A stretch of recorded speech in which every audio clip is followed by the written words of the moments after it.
बिस्मिल्लाहिर्रहमानिर्रहीम, अस्सलाम वालेकुम। प्रोग्राम ज़ेरे बहस में खुशामदीद। मैं हूँ आपका मेज़बान ज़ौक़ अहमद।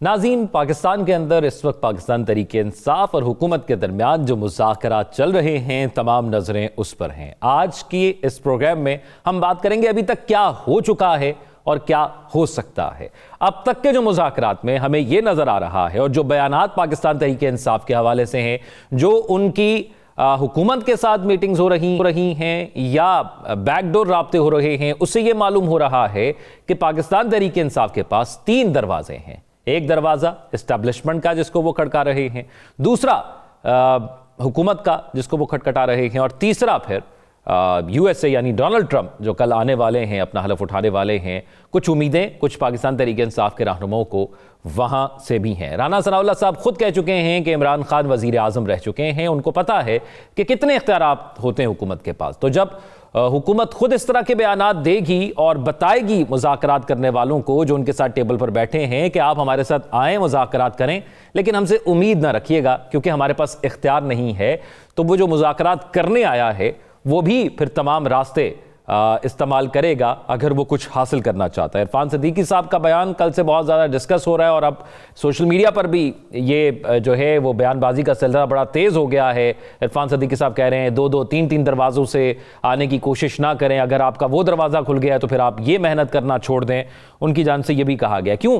क्योंकि अब ये मुज़ाकरात शुरू हुए हैं। अगर हुकूमत की मर्ज़ी से या पाकिस्तान तहरीक इंसाफ की दरख्वास्त से, तो इसको क्या पाया तकमील तक पहुंचाना है, और अगर इसको बीच में छोड़ देना है तो वो कौन छोड़ेगा, और जो भी छोड़ेगा उस पर यह बर्डन आएगा, उस पर यह फिर इल्ज़ाम लगेगा कि जमहूरी जमातें तो बैठ के बात करना चाहती थी, आपने नहीं करने दिया। अगर वो पाकिस्तान तहरीक इंसाफ ने तो हुकूमत को कह दिया कि आप हमारे इन TORs और इन जो मुतालबात लिख कर दिए हैं इस पर अमल दरामद करें, और अब माने ना माने पाकिस्तान तहरीक इंसाफ ने इस हुकूमत को तस्लीम किया, इसीलिए वो इस हुकूमत के साथ बैठने को तैयार हुए। अगर वो इनको तस्लीम ना करते और इनको बाख्तियार ना समझते तो वो इतनी लंबी मीटिंग्स ना करते, इमरान खान साहब इजाज़त ना देते, इनको रिटन तौर पर ना देते, तो फिर 8 फरवरी को ये एहतजाज क्यों है यौम स्याह का। अब इस तमाम तर सूरत हाल पर हम बात करेंगे, और एक और मामला है जिस पर हम बात करेंगे, जिसके हवाले से बयानात आ रहे हैं। इमरान खान साहब ने खुद कहा है कि नाम नेहाद बंद लिफाफा खोलें कि क्या लिखा है, ताकि दूध का दूध और पानी का पानी हो जाए। उनके वकला भी कह रहे हैं कि इस लिफाफे को खोलें, तो इस लिफाफे में है क्या, ये भी आज आपको बताएंगे। हमारे साथ प्रोग्राम में मौजूद हैं नजमुल साकिब साहब, राव खालिद, साकिब बशीर साहब, तीनों सीनियर तज्ज़ियाकार हैं। नजमुल साकिब साहब, दरवाजे, खिड़कियां, रोशनदान, पाकिस्तान तहरीक इंसाफ ऐसा लग रहा है कि 3 दरवाज़ों पर नॉक कर रही है, इस्टेब्लिशमेंट, गवर्नमेंट और फिर यूनाइटेड स्टेट्स ऑफ अमेरिका, जहां पर तब्दीली आ रही है, सदर उनके नए आ रहे हैं। आपको क्या लगता है किस दरवाजे पर लिखा है कि अंदर आ जाओ और किस पे लिखा है डू नॉट डिस्टर्ब? देखिए, एक चौथा दरवाजा भी है। आपने 3 दरवाजे गिनवाए ना, एक तो मुल्क से बाहर, दूसरा इस्टेब्लिशमेंट का और तीसरा हुकूमत का। चौथा दरवाज़ा है इक्तिदार का, जिसके खुलने का इंतज़ार कर रही है PTI या अपोजिशन एज सच, जिसकी वजह से बाकी ये 2-3 दरवाजे जो है ना, कभी खुलते हैं, कभी ये खिड़की खुलती है, कभी को रोशनदान से कोई रोशनी की कोई एक किरण आती है। देखिए, इरफान सिद्दीकी साहब हमारे बड़े मोहतरम हैं, उस्ताद हैं, और बड़े बड़े नामी गिरामी लोगों ने उनसे सीखा है। कालम निगारी में उनका कोई सानी नहीं है, और जहाँ तक नवाज शरीफ और मुस्लिम लीग नून का ताल्लुक़ है तो बड़ी मोतबर शख्सियत है उसकी। उनके आपने बयान का जिक्र किया, ज़रा बयान देख लेते हैं। मुज़ाकरात 2-3 दरवाज़ों से बैक वक्त नहीं चलते। मुज़ाकरात के लिए PTI को एक दरवाजे का इंतखाब करना पड़ेगा। यानी पैगाम दिया है कि PTI ने अगर हुकूमत से मुज़ाकरात जारी रखने हैं तो दूसरे दरवाजे को बंद करना होगा। गालिब का एक शेर सुनाऊंगा, क्योंकि इरफान सिद्दीकी साहब ने तशबीह और इस्तिआरे का इस्तेमाल किया है जी। हजरत नासे गराएं दीदा ओ दिल फर्श राह, हजरत नासे गराएं दीदा ओ दिल फर्श राह, कोई मुझको ये तो समझाए कि समझावेंगे क्या। वाह। तो ये था, इरफान सिद्दीकी साहब को इसका पूरा समझ आई होगी जिस तनाजुर में मैं बात कर रहा हूं। कि आप आ जाइए आप समझाने के लिए, लेकिन मुझे ये समझा दीजिए कि किस चीज़ पे समझाया जाएगा, क्योंकि ये दरवाज़ों की जो आपने बात की है, देखिए अगर एक दरवाजे से बात ना बन सके तो क्या दूसरे दरवाजे पे जाना मना है? दहलीज पे ही बैठे रहें कि ये चूंकि एक ही दरवाज़ा है लिहाजा जब तक ये नहीं खुलेगा, अगर कोई खातिर खा जवाब नहीं मिल रहा तो दूसरा दरवाज़ा ढूंढने में कोई प्रॉब्लम है तो बताइए। फिर ये कि अगर एक दरवाज़ा खोल के आपने देख लिया और उसमें से कुछ नहीं मिला तो फिर क्या किया जाए? उधर ही बैठ जाएं और रोना धोना शुरू कर दें कि जी हम तो आपके पास ये दरख्वास्त लेके आए थे, देखिए अब तुमने लिख के दे दिया फलां फलां। जिस दूसरे दरवाजे की बात हो रही है ना ज़ौक, वो दरवाज़ा पीटीआई के लिए खुला है और ये वो दरवाज़ा है जिसके खुलने का ना सिर्फ पीटीआई बल्कि पीपल्स पार्टी, मुस्लिम लीग नून, मौलाना साहब, एमक्यूएम, सारी आपकी जो है ना पार्टियां वो इस दरवाजे के खुलने का इंतजार करती हैं, जो कि रिपोर्टेडली ये दरवाज़ा खुला है। तो ये वो दरवाज़ा है जिसकी बात वो कर रहे हैं।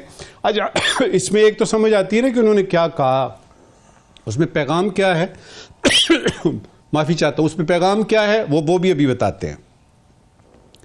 अगर एक रास्ते से मकसद पूरा ना हो रहा हो तो क्या करें? और फिर यू टर्न लेने के लिए तो हम वैसे ही बहुत मशहूर हैं।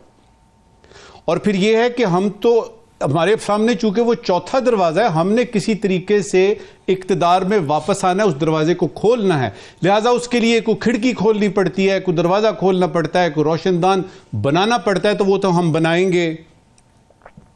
ये दूसरा दरवाज़ा आपके लिए भी खुला था और ये इसी दरवाजे से होके ये हुकूमत यहाँ पे आई है। ये ज़बान ज़दे आम है, ये सबको पता है। असल चीज़ क्या है? असल चीज़ ये है कि दरवाज़ा खोलने वालों ने क्या वाकई दरवाज़ा खोल दिया है? ये उस दरवाजे की बात हो रही है जिसका आपने पहले जिक्र किया। क्या उन्होंने वाकई खोल दिया है कि आ जाइए, आप खुशामदीद कहते हैं आपको? और सबसे बढ़ के कि इसका ये जो दरवाजे के अंदर आके होना, देखे ना, हमें पता लगा कि अली मीन गंडापुर साहब और ये जो आपके यानी गौहर नायाब हैं, इनकी मुलाकात हुई है और उसको मान भी लिया गया है, तस्लीम भी कर लिया गया है कि हाँ ये मुलाकात हुई है, जिससे कि खलबली मची हुकूमत के हलकों में, जिससे कि एक पैनिक सा फैला कि ये पता नहीं कहीं ये सारे जो हैं ये उल्टे बांस बरेली को ना आ जाएं। तो अब होगा क्या? यहां पे आके अपनी बात मैं ख़त्म करूंगा कि इस दरवाजे से अभी मेरे अपने तज्जिए के मुताबिक सिर्फ थोड़ा सा, यानी यूँ समझिए कि खोला गया है, पूरी तरह से ये नहीं जाहिर हो रहा कि अंदर जाएंगे तो आगे जाके कोई सोफ़ा मिलेगा बैठने के लिए, कोई कुर्सी मिलेगी, या वहीं खड़े होकर बात करनी पड़ेगी। तो इस पे मैं अपनी बात ख़त्म करता हूँ कि खातिर जमा रखते हैं हम भी, पीटीआई वाले भी, क्योंकि ये जो मुज़ाकरात आप जिनकी बात कर रहे हैं ना, ये जो हो रहे हैं, जो स्पीकर साहब ने दरवाजे खोल दिए अपने, आए जी मेरा दफ्तर हाजिर है, इसको तो हम पहले ही कह चुके कि ये सिफर ज़रब सिफर बराबर सिफर है। वो जो बीच में हो रहे थे मुज़ाकरात, वो जो पसे पर्दा मुज़ाकरात हो रहे हैं, उनका इस दरवाजे से ताल्लुक है। ठीक है। इस वक्त की आखिरी बात कि इरफान सिद्दीकी साहब हमारे मोहतरम असल में कह क्या रहे हैं? मेरे तज्जिए के मुताबिक उन्होंने पीटीआई को, तखातुब तो उनका पीटीआई है कि भाई एक दरवाज़ा इस्तेमाल करें, लेकिन ये एक शिकायत है, ये एक उस शिकायत है उस दरवाजे को जो उनके पीटीआई के लिए खुला है, और मुस्लिम लीग नून को बहैसियत मजमूई और इरफान सिद्दीकी साहब को इस दरवाजे के खुलने से कई किस्म के खौफ अंदर आते नज़र आ रहे हैं। ये है उनकी शिकायत जो कि उन्होंने अपने पैगाम में कल हम सबको दी। राव साहब, आपको क्या लगता है? एक तो महमूद अचकज़ई साहब का बयान आया कि पीटीआई को मुज़ाकरात ख़त्म करने और नवाज शरीफ से कौमी हुकूमत के क़याम का उन्होंने मुतालबा किया है। दूसरा, नवाज शरीफ, शहबाज शरीफ और मरियम नवाज साहिबा की अभी एक मुलाकात भी जारी है। तो क्या आपको लगता है कि कुछ ऐसा होने जा रहा है जिसकी तवक्को नहीं की जा रही थी? हो सकता है किसी चीज़ पर राज़ी हो जाएं, और वो जो कहा गया था कि आप मिल लें जरदारी साहब, नवाज शरीफ साहब और इमरान खान साहब, जिनका ये बयान राना सनाउल्लाह साहब ने खुद कहा था, तो क्या कुछ ऐसी भी हो सकती है पॉसिबिलिटी? देखिए, अनहोनी तो कुछ भी नहीं है पाकिस्तान में होती, ये सब होनियां हैं और होती रही हैं और होती रहेंगी।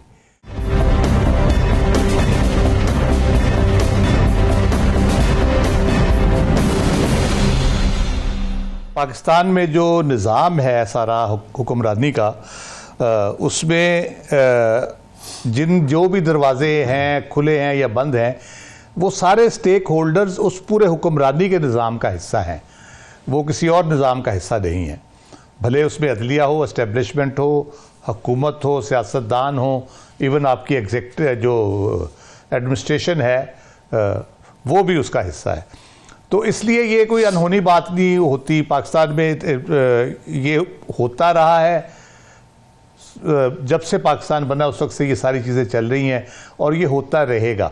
उसके एक जुमले के बाद मैं आपको बताता हूँ 2-3 मिसालों के साथ कि क्या कैसे कैसे होता रहा है। इक़्तिदार का जो खेल है ना, वो दिलचस्प मरहले में एक बार फिर दाखिल हो गया है। और अब मैं बताता हूँ कि ये कैसे होता रहा है।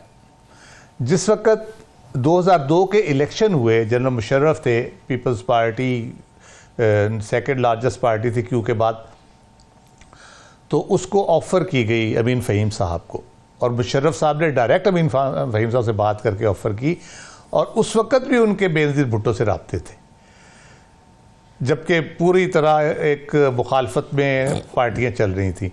फिर 2007 वो चार्टर ऑफ डेमोक्रेसी होता है फिर, जिसमें लिखा जाता है कि कोई बैकडोर राब्ते किसी से नहीं किए जाएंगे, एस्टेब्लिशमेंट से, किसी जर्नल से कोई राब्ता नहीं होगा, और हम जो है आपस में सियासतदान बैठ के तय करेंगे। सारी जमातों ने दस्तखत किए उसके ऊपर। एंड उस वक्त मोहतरमा बेनज़ीर भुट्टो मुशर्रफ से मुज़ाकरात कर रही थी, डीजीसी जनरल नदीम ताज थे उस वक्त, वो मेन उसका नेगोशिएशन सारी वो हैंडल कर रहे थे। तो ये चल रहे थे। फिर हम आते हैं 2020 में, सितंबर 2020 में, जब ज़ुबैर साहब की मुलाकात होती है जनरल बाजवा साहब से, कल भी मैंने तफसील से जिक्र किया था। वो 2020 सितंबर से लेके अप्रैल 2021 तक ये सारी चीज़ें हो रही थी और ये बयान भी दिए जा रहे थे, पावर टॉक्स टू पावर, मज़ाहमत होगी तो वफामत होगी, और वो तकरीर गुजरांवाला वाली मियाँ साहब की कितनी खौफनाक तकरीर थी वो। हालांकि उस वक्त वो उन्हीं से बात कर रहे थे जिनको वो बुरा भला कह रहे थे। तो ये हमारे यहाँ एक अनहोनी नहीं है, इट्स नॉर्मल थिंग कि ये सारी चीज़ें साथ साथ चल रही होती हैं। अच्छा, जो इरफान सिद्दीकी साहब का बयान है वो यही रिफ्लेक्ट करता है, क्योंकि जिनको तारीख़ का इदराक है पाकिस्तान की, जो समझते हैं इन चीज़ों को, निटी ग्रिटी और ये सारे मामलात कैसे चलते हैं, कैसे तय होते हैं, उनका बयान इसीलिए है वो, क्योंकि वो सही कहा नजूम साकिब साहब ने, सिर्फ पीटीआई को नहीं कहा, कि वो डेस्परेशन बहुत है इस वक्त हुकूमती सर्कल्स में, और डेस्परेशन में शिकायत नहीं होती। डेस्परेशन में राव साहब एक चीज बताइएगा, यहाँ पे एक चीज ये बताइएगा कि जब ये टेबल पर बैठे हैं, और पहले ये तासुर हो सकता है कि क्या पता पीटीआई के मुतालिबात ना माने जाएं, लेकिन अगर अब ये आ गया कि उनके उधर भी बात चल रही है, बैकडोर राब्ते भी हो रहे हैं, तो हुकूमत अब कोशिश करेगी कि इधर ही मामलात को हल कर लिया जाए, ये भी प्रेशर हो सकता है। हुकूमत इन मामलात को ख़राब करेगी, अब इसको सही सिमत में नहीं जाने देगी। हुकूमत इन मामलात को ख़राब करेगी, ज़्यादा गड़बड़ फैलाने की कोशिश करेगी ताकि मामला सही समत ना जाए और मामलात ख़राबी की तरफ बढ़े। वो जो कहते हैं ना, हम तो डूबे हैं सनम तुमको भी ले डूबेंगे, और वो है कि हैं कवाकिब कुछ नज़र आते हैं कुछ, तो ये वाली सूरत हाल है। तो ये इतना आसान काम नहीं है, ये खिलाड़ी हैं सारे, इनको पता है कि कैसे खेला जाता है इन चीज़ों को। तो इसलिए वो आज की जो मीटिंग जो लाहौर में हो रही है, उसके बाद आप देखेंगे जावेद लतीफ़ साहब तो इतने से बोल ही रहे हैं, एक आध और भी इस किस्म का शुरू हो जाएगा। फिर ये शिकवे शिकायत जो है वो बैकग्राउंड में, ये बैकग्राउंड मौसीकी शुरू हो जाएगी आपकी, आपको नज़र आएगा इसका, उसमें आपको पैनिक नज़र आएगा, उसको आपको फिर की आवाज़ बुलंद होती नज़र आएगी। कर कुछ नहीं सकेंगे, लेकिन कम अज़ कम वो करेंगे, और उसका नतीजा ऑब्वियसली उसकी कह लें कि अगर हुकूमत पैनिक होती है और इस किस्म की बातें जारी रखती है और मैसेजिंग करती है कोई स्ट्रॉन्ग किस्म की, तो उसका फ़ायदा तो ज़ाहिर है पीटीआई को ही होगा फिर। ठीक है साकिब बशीर साहब, क्योंकि पीटीआई तो नहीं बता रही कि इन मुलाकातों के अंदर क्या तफसीलन बात हुई है, लेकिन इरफान सिद्दीकी साहब ने कहा कि उनको इल्म है क्या बात हुई, दीवारों के भी कान होते हैं। 190 मिलियन पाउंड के हवाले से बताइएगा, ये जो लिफाफे का जिक्र इमरान खान भी कर रहे हैं, उनका वकला भी कर रहे हैं, इस लिफाफे में है क्या, और क्या इस पूरे केस के अंदर ये अदालत के सामने खोलकर पेश किया गया? ये जो है एक बड़ा लतीफ़ा जो हुआ, एक ट्वीट किया मोना सिलाई ने, यही बात जो आपने की कि इरफान सिद्दीकी साहब कहते हैं कि उनको पता है कि असल में बात क्या क्या हुई है, जो मुलाकात हुई अंदरूने खाना। तो फवाद चौधरी साहब ने लिखा ऊपर, वो आपको पता है इमरान खान साहब की हुकूमत में वजीर थे और बड़े ताकतवर वजीर थे जी। तो उन्होंने ऊपर लिखा कि हम भी यही कहते थे और हम भी यही समझते थे। तो बात यह है कि सारे समझते यही है। तो वो मोहम्मद जुबैर साहब वाली जो मुलाकात थी ना, जिसका राव साहब ने जिक्र किया, उसकी बाकायदा तरदीद भी जो है इनडायरेक्टली आई थी, लेकिन बाद में साबित हुआ कि मुलाकात भी हुई और चीजें चल रही थी बिहाइंड द सीन।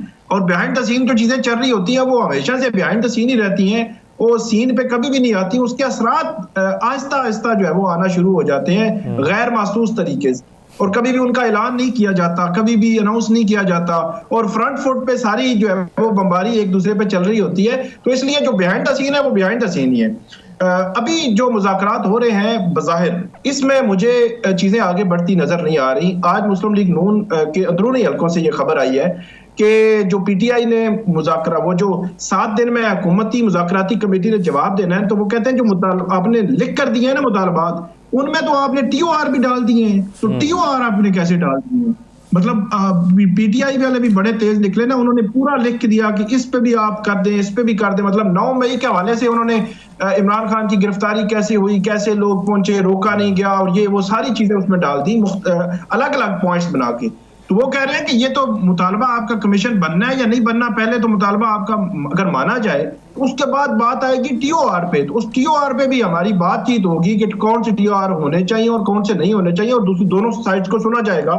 तो इसलिए मुझे ये चीजें ज्यादा देर वैसे आगे बढ़ती नजर नहीं आ रही, और हुकूमत जो है वो शुकूक शुबात, कंफ्यूजन, खलबली, सब मामलात का जो शिकार है। साथ ही एक और बड़ा महाज है हुकूमती साइड से। आप देखें ना, 8 फरवरी से हम बात कर रहे हैं कि हुकूमती साइड ने इस जो पॉलिटिकल जो भी माहौल बना हुआ है, इसमें इस्तेकाम लाने के लिए क्या क्या इकदाम किए, तो मुझे बज़ाहिर नजर नहीं आते। मतलब मैंडेट की बात थी तो उन्होंने कभी नहीं कहा कमीशन बनाए। 26 नवंबर पे बहुत सारे एतराजात हुए, उन्होंने कभी नहीं कहा 9 मई या इस किस्म के और मामलात।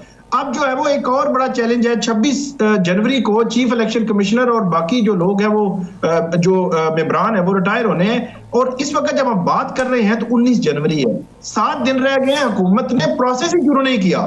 ये मतलब ये अपोजिशन लीडर ने लिखा प्राइम मिनिस्टर को और कमेटी को कि इस हवाले से प्रोसेस शुरू कर, प्रोसेस ही शुरू नहीं किया। 26वीं तरमीम में उनको प्रोटेक्शन दे दी कि ठीक है, जब तक कि कोई नया बंदा नहीं आएगा आप कंटिन्यू करेंगे, लेकिन दूसरी जानब जो है वो उन्होंने प्रोसेस शुरू ही नहीं किया। तो इससे हुकूमत की एक नीति जो है वो आप देखें कि वो चीफ इलेक्शन कमिश्नर जिसने 8 फरवरी इलेक्शंस के हवाले से उन पर इतने सीरियस नेचर के सवालात हैं, उनको आप कंटिन्यू कराना चाह रहे हैं और आपने प्रोसेस ही शुरू नहीं किया। जो बात आपने 190 मिलियन पाउंड की वो बहुत इंपॉर्टेंट है। वो जो लिफाफा है, उस लिफाफे ने मेरे ख्याल में अपील में जब ये हाईकोर्ट में मामला जाएगा उस पे फैसला होना है। साइफर के केस में मैंने आपको बताया था, हमने बहुत डिटेल के साथ डिस्कस किया था कि साइफर वाला जो लिफाफा है वो जज साहब ने भी नहीं देखा था, और जज साहब ने फैसला दे दिया। इसी तरह फैसला दे दिया कि फलां प्रेस रिलीज भी आई, फलां जगह भी ये हुआ, फलां हुआ, ये कह रहा है, और इससे ये अज्यूम किया जा सकता है कि ये हुआ। तो हाई कोर्ट ने पूछा, भाई वो लिफाफा देखा था जिसको हम कह रहे हैं कि इसमें तनाजा है कि इसमें एक फ्री कह रहा है ये लिखा हुआ है, दूसरा फ्री कह रहा है ये लिखा हुआ है, और इसको ट्विस्ट कर दिया गया है। तो ट्विस्ट किसको किया है, वो कहां पे है, वो देखा ही नहीं था जज साहब ने। अब इस मामले में 2 फ्री कैन है जहां यूके में जिनकी आपस में सेटलमेंट हुई, वो जो एक सेटलमेंट एग्रीमेंट था, वो एग्रीमेंट ना तो प्रोसिक्यूशन ने पेश किया, ना हुकूमत ने जो है वो कोशिश की, ना हुकूमत ने 2 साल हो गए हैं इस हुकूमत को आए हुए, अभी तक उस लिफाफे को खोलने का इन्होंने ऑर्डर नहीं किया। और एक और बात मैं आपको बताऊं, 171 जो मिलियन पाउंड आया था, उसमें से 102 मिलियन पाउंड जो है वो आया था पीटीआई के दौर में, जो वफाकी काबीना की मंजूरी से पहले आ चुका था, जिसका ये हवाला देते हैं। और एक जिस दिन मंजूरी हुई थी, और इसमें से 34 मिलियन पाउंड रुपया मई 2022 में उस वक्त आया जब पीडीएम की हुकूमत आ चुकी थी। तो पीडीएम की हुकूमत ने वो क्यों जो है वो उसको रोका नहीं, या उसके हवाले से क्यों नहीं इकदाम उठाए। तो इस केस में, इस फैसले में सीरियस नोयत के सवालात, निकाइस मौजूद हैं, जिनमें हाई कोर्ट्स में जाकर मजीद खुलेगा तो आपको समझ आएगी कि ये मामला हुआ क्या है। आने वाले दिनों में मजीद हकाइक भी इस हवाले से सामने आएंगे। एक ब्रेक की तरफ चलते, स्टे विद अस।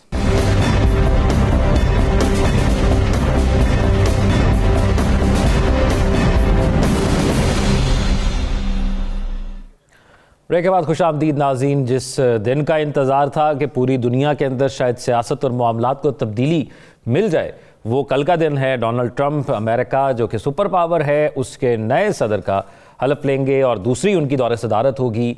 बहुत से दावे, बहुत से वादे वो करके आ रहे हैं और कुछ उन्होंने इम्प्लीमेंट करना शुरू किए हैं, कुछ असरअंदाज होना शुरू हो गए हैं। तो कल के बाद क्या होगा, क्या जिस तरह के दावे वो कर रहे हैं पूरी दुनिया में, कनाडा को भी शामिल कर लेंगे, वो पनामा कैनाल का भी होगा, वो यूरोप में भी कोई उन्होंने बयानात किए हैं।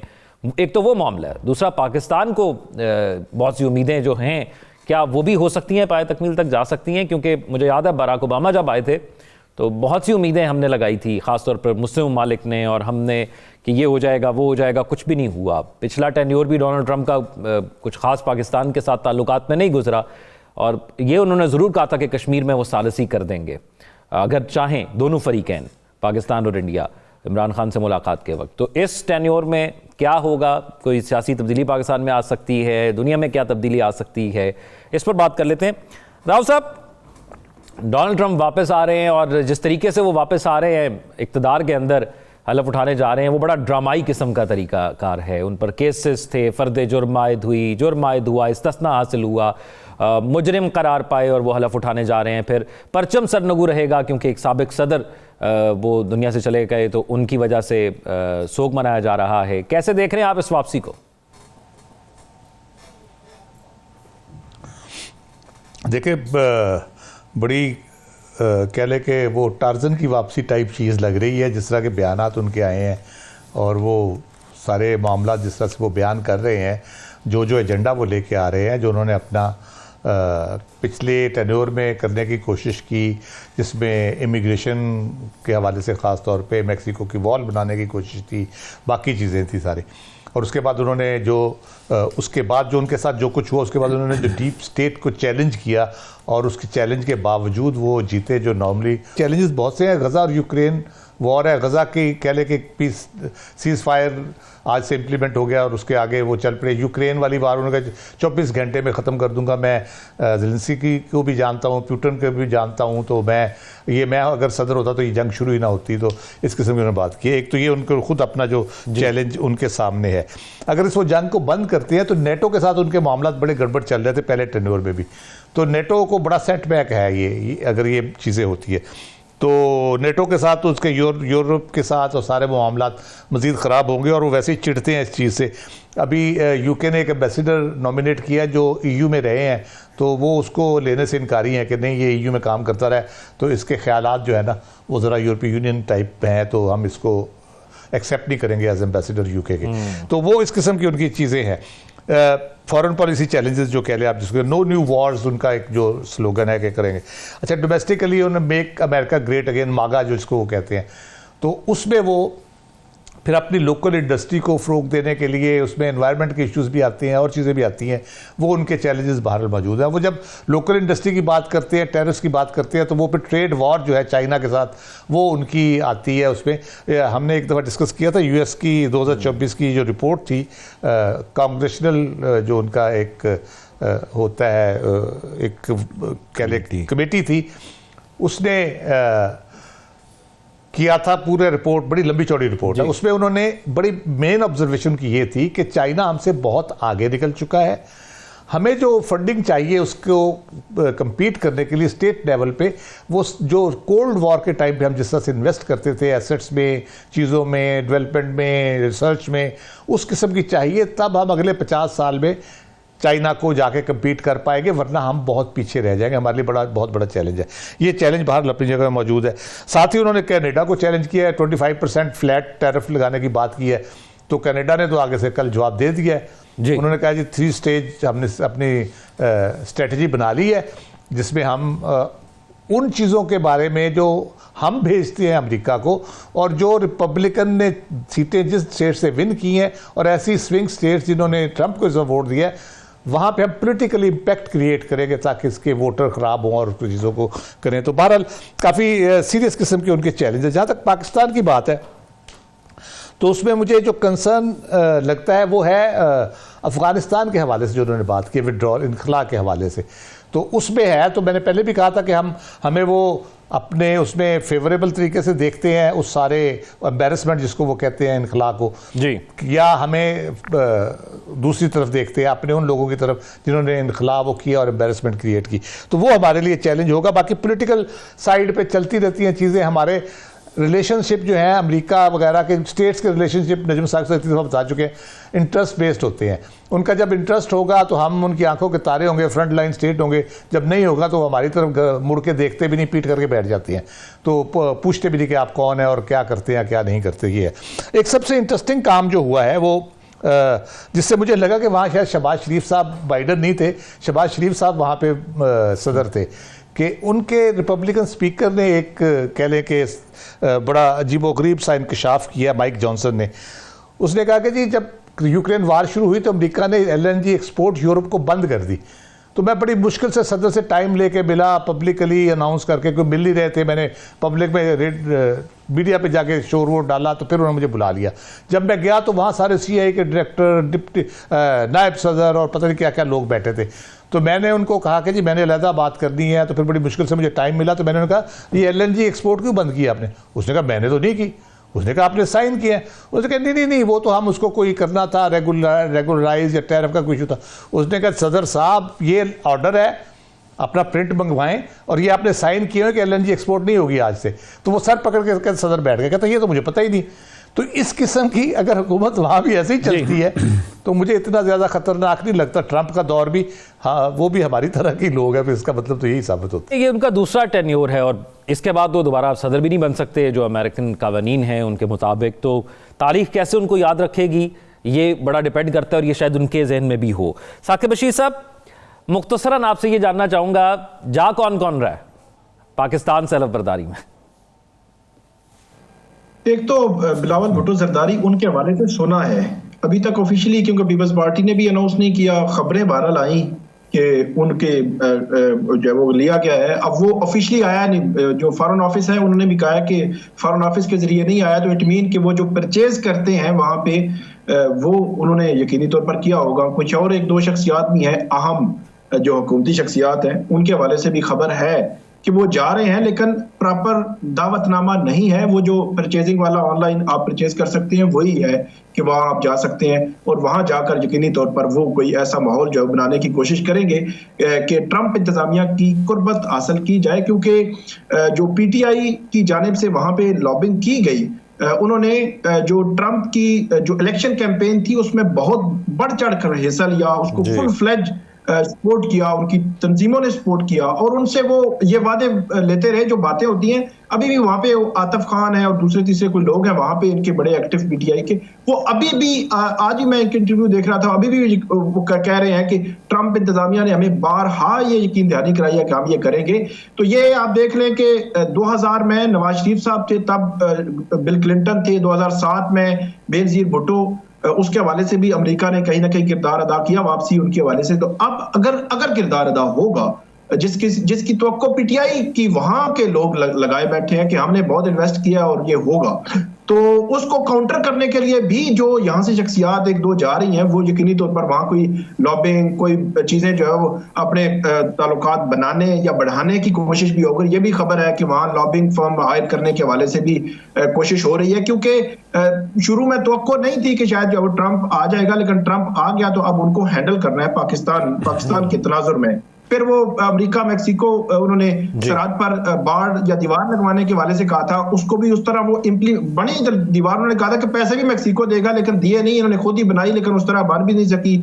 यानी बहुत से ऐसे मामलात हैं जिसके हवाले से पिछले टेन्योर में भी उनकी जानिब से जिक्र किया गया, लेकिन वो हो नहीं पाए थे। अब देखना यह कि 4 साल और है, क्या 4 साल के लिए पॉलिसी कुछ और हो जाएगी USA की पूरी दुनिया के लिए, और फिर इससे पहले और इस 4 साल के बाद फिर दोबारा वही हो जाएगी? ये एक बड़ा सवाल होगा। अब इसका जवाब जो है वो मैं आने वाले दिनों में ही पता लगेगा और कल की स्पीच से पता चलेगा। एक ब्रेक की तरफ चलते हैं, स्टे विद अस।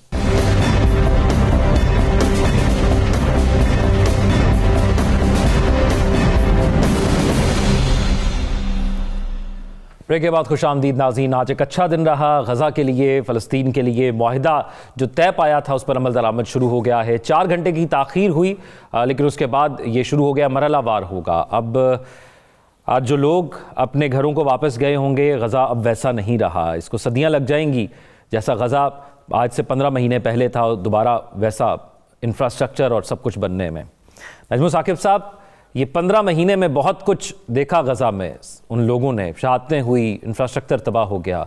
अब आगे क्या होगा?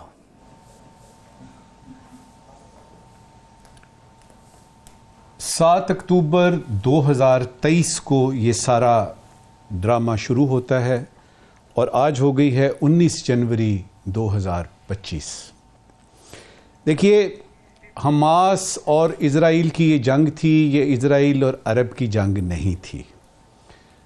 हमास अभी भी वहीं मौजूद है जिसको डिसमेंटल करने का इज़राइल ने शुरू में कहा था। और अगर आपको याद हो तो जिस दिन ये हमला हुआ है उसके अगले दिन नेतन्याहू ने उधर के जो आर्मी चीफ हैं और उधर के जो डिफेंस मिनिस्टर हैं, उन्होंने कहा था, एक बयान जो तीनों ने रिपीट किया, और वो ये था, it is going to be a long drawn war.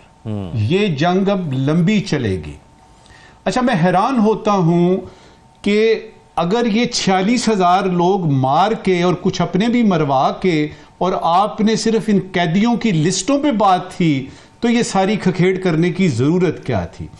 दूसरा इसमें एंगल ये है कि ये जो सीज फायर आज से शुरू हो रहा है, पहले तो चेक कर लें वो लिस्टें विस्टें आ गई हैं, वो सारे जो यरगमाली थे उन लिस्टों से तसल्ली है आपकी, यानी नेतन्याहू साहब? क्योंकि आप तो ऐलान करने के बाद, सीज फायर के ऐलान करने के बाद से कह रहे हैं कि मैं कोई नहीं। अच्छा, अब उसके बाद देखिए कि वहां से वॉशिंगटन से क्या बयान आता है।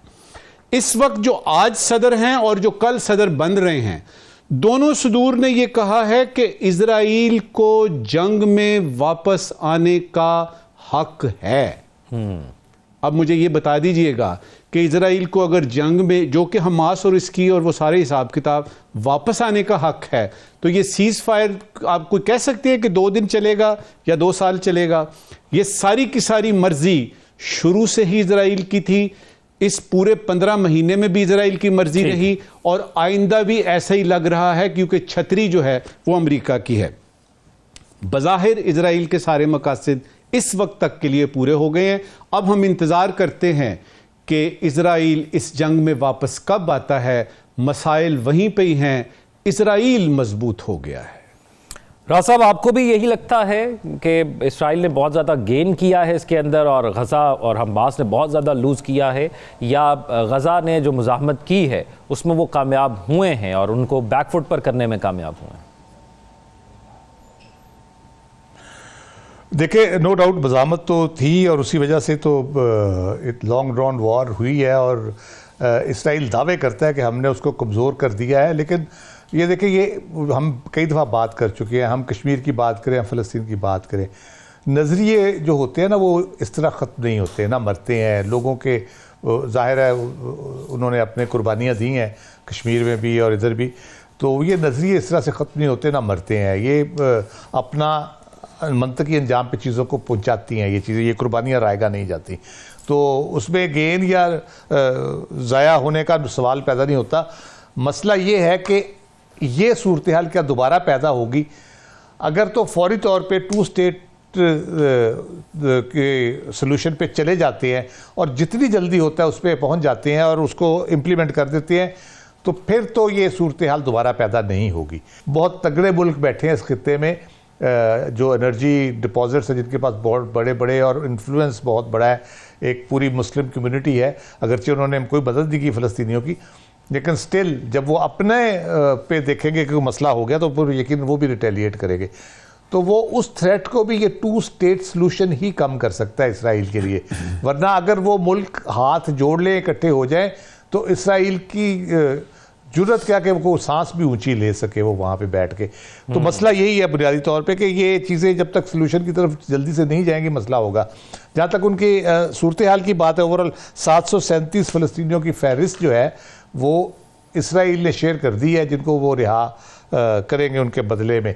तो उधर से किन की शेयर हुई है मुझे पता नहीं, लेकिन तामीर नौ और जो इक़्तिसादी मामला है वो बहुत गंभीर है। वहाँ पे उनकी जीडीपी से 7 गुना ज़्यादा नुकसान हो चुका है वहाँ पे। जी, 100%। तो उसको रिवाइव करने के लिए रैपिडली, जैसे आपने कहा सदियों की ज़रूरत है, इसी किस्म की सूरत हाल है। तो 100% आबादी गुर्बत की लकीर के नीचे चली गई है, जो 60 थी शायद पहले। तो इस किस्म की सूरत हाल में बहुत इंटरनेशनल इदारों की जिम्मेदारी, जो पड़ोसी ममालिक है, मुस्लिम ममालिक, वो अपनी कालक धो ले, इनकी कम अज़ कम इस मामले में आगे बढ़ के खुले दिल के साथ मदद करे, ताकि वो आप बहाली जल्द अज जल्द कंप्लीट हो सके।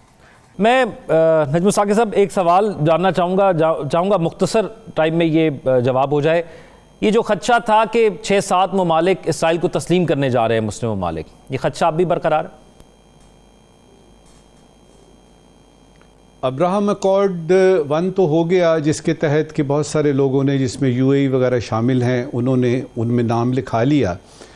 अब देखना ये है, और शवाहिद भी यही कह रहे हैं, कराइन भी यही कह रहे हैं कि ऐसा अब्राहम 2 अकॉर्ड आने का पूरा इम्कान है, और उसमें पाकिस्तान के लिए बड़ी मुश्किल हो जाएगी अगर हमने अभी से ही फ़ैसला ना कर लिया कि कल को अगर सऊदी अरेबिया भी इज़राइल को तस्लीम कर लेता है तो पाकिस्तान के पास क्या ऑप्शन होगी। राव साहब, इसी चीज़ पर आप क्या समझते हैं? क्योंकि ये वो चीज़ थी जिसको एक बुनियाद हम समझते थे कि पूरी दुनिया के अंदर गज़ा ने अपनी आवाज़ को बुलंद किया, अपनी खुद मुख्तारी के हवाले से ये इतने जुल्म सहे, तो इस सब के बावजूद भी क्या ये खदशा बरकरार है? मेरा ख्याल है 2 स्टेट सोल्यूशन से पहले ये मुश्किल होगा, क्योंकि सऊदी अरब बड़ा क्लियर है इस पर। उन्होंने जब ये सारा मसला हुआ उस वक्त उन्होंने एक रिलेशनशिप रखना और चीज़ है, उसको तस्लीम करना एज अ स्टेट, इसका मतलब ये है कि फ़लस्तीन के तो राइट्स को फिर डिनाई कर दिया आपने, उनके आप तस्लीम कर लिया और फ़लस्तीन की स्टेट बनी नहीं है, तो फिर इस तरह से ये मामला चल नहीं सकता। और दूसरा ये है कि सऊदी अरब और पाकिस्तान जब भी होगा सिमल्टेनियसली करेंगे, और 2 स्टेट सोल्यूशन के बाद ये मसला सही यानी ठीक होगा प्रॉपरली। साकिब बशीर साहब, आप क्या समझते हैं इस मामले को?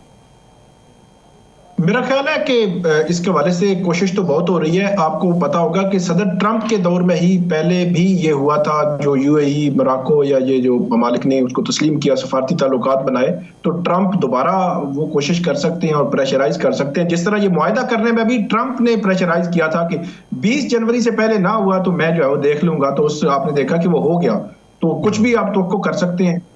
ठीक है नजमुल साकिब साहब, आज के सवाल। तो एक ज़रूरी सवाल है और एक गैर ज़रूरी। पहले ज़रूरी सवाल जी। कानून की एक मोतबर शख्सियत ने कल फरमाया कि आईन पाकिस्तान में जानवरों के हकूक़ से मुतल्लक कोई बात नहीं की गई। आईन पाकिस्तान में जानवरों के मुतल्लक, हम जानते हैं कि आईन में इंसानी हकूक़ की बात बहरहाल मौजूद है, ह्यूमन राइट्स जो है ना, जो आपके फंडामेंटल राइट्स भी जिसमें आते हैं। ज़रूरी सवाल ये है कि आईन में हुकूक का जिक्र करने से क्या हुकूक वाकई मिल जाते हैं? अहम चीज़। आज का गैर ज़रूरी सवाल, साल के आगाज़ में नजूमी पेशीन गोइयाँ करते हैं, पेशीन गोई ठीक निकलने पर फ़ख्र से कहते हैं देखें हमने तो आपको ये पहले बता दिया था। गैर ज़रूरी सवाल ये है कि पेशीन गोइयाँ जब गलत साबित हों तो इन नजूमियों के खिलाफ कोई कानूनी कार्रवाई की जा सकती है कि नहीं? राइट। हमारे नाज़रीन सोशल मीडिया पर अपने फीडबैक करेंगे। अपना ख्याल रखिएगा। इंशाअल्लाह आपसे फिर मुलाकात होगी। अल्लाह हाफ़िज़।